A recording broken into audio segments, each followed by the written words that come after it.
Halo semuanya, balik lagi di channel Hunter Anime.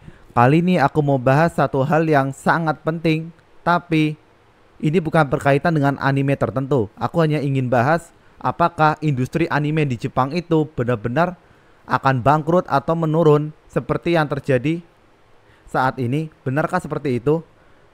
Jadi jawabannya sebenarnya pasar anime global itu tidak turun-turun banget.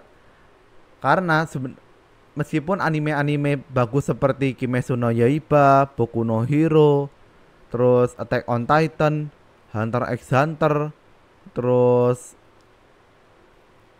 Naruto yang mungkin ceritanya itu udah mau tamat atau sudah tamat, tapi ini bukan berarti industri anime akan hancur karena salah satu contohnya seperti Kimetsu no Yaiba itu dibuatkan sebuah film yang meraup pendapatan yang sangat fantastis. Di mana film-film tersebut meskipun kerasanya dibuat sangat lama dan juga dibuat berbagai macam part agar studio mendapatkan keuntungan, tapi kita harus akui kalau misalnya ya sumber pendapatan mereka memang dari situ. Jadi industri anime itu tidak hancur seperti yang kita duga.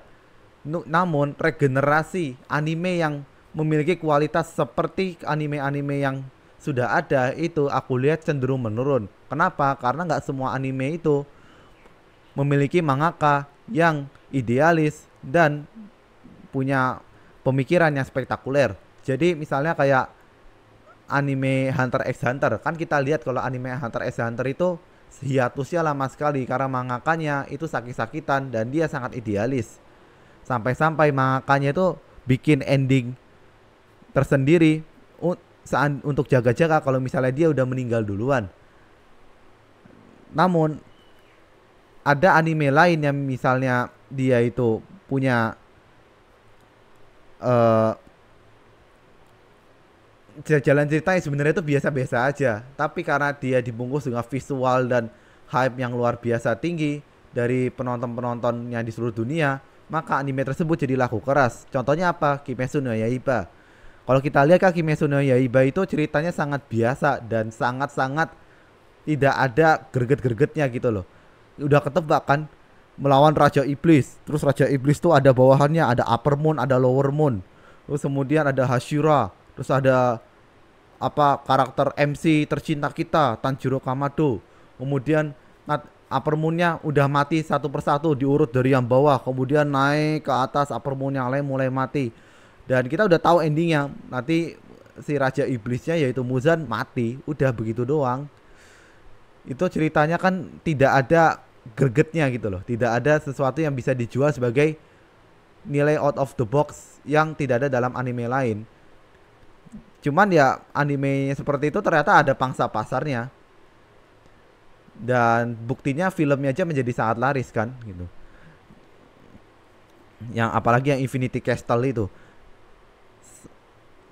Tapi kita perlu garis besar bahwa sebenarnya regenerasi anime yang kurang bagus itu menjadi ancaman untuk industri anime di masa depan. Kenapa? Karena anime-anime lama yang sudah dibikin filmnya sudah semuanya, terus anime yang baru tidak bisa mengikuti jejak anime yang lama.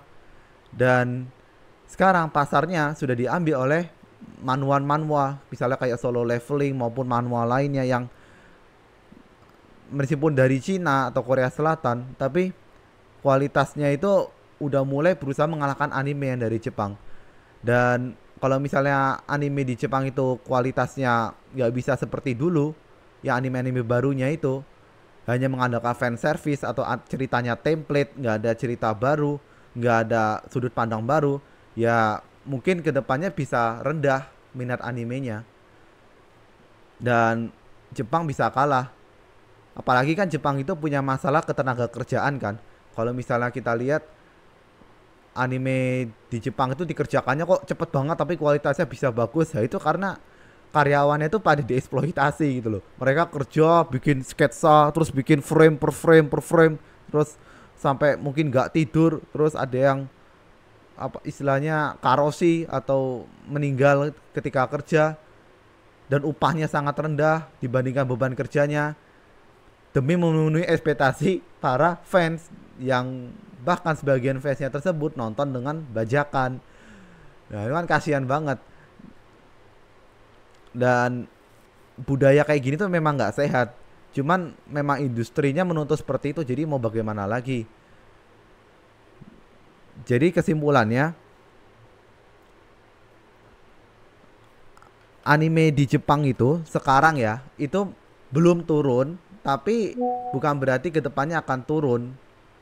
Jadi kedepannya itu kalau misalnya anime Jepang tuh bisa seperti dulu, kualitasnya bagus dan regenerasinya bagus, maka bisa mengalahkan saingannya seperti manhwa. Dan itu penjelasan saya tentang apakah anime di Jepang akan turun industrinya. Tapi kalau kalian punya pendapat lain silahkan tulis di kolom komentar. Terima kasih sudah menonton dan bye bye.